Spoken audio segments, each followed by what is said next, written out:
आज का हमारा बिजनेस आइडिया थोड़ा अलग तरह का होने वाला है। जनरली मैं इन तरीके की वीडियोस बनाता नहीं हूं जिसमें आपको कोई डीलरशिप या फिर फ्रेंचाइजी वगैरह लेनी हो। लेकिन इस कंपनी के प्रोडक्ट ने ना मुझे बहुत इंप्रेस किया, जिसकी कुछ खास वजह भी है। जैसे कि आप इसे बहुत कम, मात्र 15,000 से भी कम लागत लगाकर शुरू कर सकते हैं, क्योंकि इसके लिए ना तो आपको कोई गोदाम की जरूरत है और ना ही दुकान की जरूरत। दूसरी बात, इसका एक और मॉडल भी है जो मैं आगे वीडियो में बात करने वाला हूँ। इसमें क्या है कि आपको कुछ करना ही नहीं है, बस आप एक बार 15,000 लगा दीजिए और घर बैठे रहिए।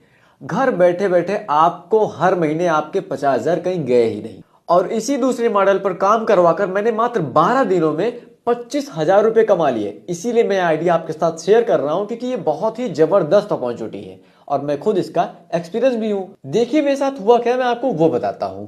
मई के फर्स्ट वीक में एक bike engine oil making company ने मुझे अप्रोच किया उसके प्रोडक्ट के वीडियोस बनाने के लिए। मैंने साफ मना कर दिया, जो मैं अक्सर करता ही हूं, क्योंकि अक्सर कंपनीज के डीलरशिप या फिर फ्रेंचाइजी लेने के बाद प्रोडक्ट को सेल करना बहुत ही मुश्किल हो जाता है। लेकिन कंपनी के काफी रिक्वेस्ट करने के बाद हमने उनकी प्राइसिंग के बारे में जानना चाहा और वाकई मार्जिन बहुत ही इंटरेस्टिंग है, जो मैं आपको आगे वीडियो में बताने वाला हूँ। लेकिन भाई सिर्फ प्राइसिंग से क्या होगा, नए ब्रांड की क्वालिटी पर कोई क्यों भरोसा करेगा। एक बार जैसे तैसे मान लो हम बेच भी लेंगे, अगर मान लो वो ब्रांडेड कंपनियों को टक्कर न दे पाई तो फिर उसे बाद में कौन पूछेगा।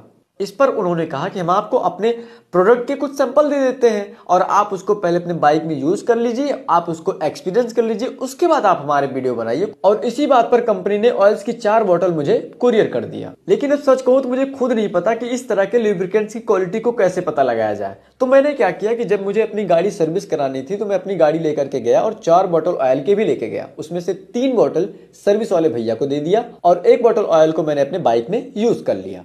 और मैंने सर्विस वाले भैया से कहा कि जब आप अगली बार इन बाइक का सर्विसिंग करेंगे, आप एक काम करना कि इन ऑयल्स की क्वालिटी जरूर जज करना। भाई अगली बार जब अपने बाइक की सर्विस कराने के लिए वही जुलाई के लगभग 3 तारीख के आसपास लेकर के गया, तो वहां पर 2 व्यक्ति पहले से बाइक लेकर के खड़े हुए थे और उनकी बाइक में वही ऑयल पहले से ही पड़ा रखा था। और एक्चुअली क्या है ना कि मेरी बाइक थोड़ा कम भी चलती है। जब मैंने सर्विस वाले भैया से इसकी क्वालिटी के बारे में पूछा तो उन्होंने कहा कि हाँ बढ़िया है, लेकिन इसी से मिलती जुलती एक ब्रांडेड कंपनी है जिसका रेट सेम है, तो कोई इसको क्यों यूज करेगा भाई। बात करते करते उन्होंने मेरी भी बाइक की सर्विसिंग चालू कर दी और उन्होंने जब उस ऑयल को निकाला तो मैंने सर्विस वाले भैया से पूछा कि ऑयल की क्वालिटी कैसे जज करते हैं। तो उन्होंने कहा कि देखो इसके लिए 2-3 चीजें हैं। पहली बात तो यह है कि सर्विस के दौरान जो आपकी बाइक से ऑयल निकला हुआ है वो कम नहीं हुआ है, अप्रोक्सीमेटली उतनी ही है। और तीसरी बात, अब देखिए इस ऑयल के कलर में भी कोई फर्क नहीं आया है। मैंने उनसे पूछा कि आप जो ब्रांडेड ऑयल यूज करते हैं, ईमानदारी से बताइएगा आपको कितने मार्जिन मिल जाते हैं। तो उन्होंने कहा कि पर बोतल पर 30-40 या मैक्सिमम 50 रुपए भी मिल जाते हैं। तो मैंने उनसे कहा कि अगर आप कस्टमर को भी 30-40 रुपए का प्रॉफिट दे दें और आपको मेरे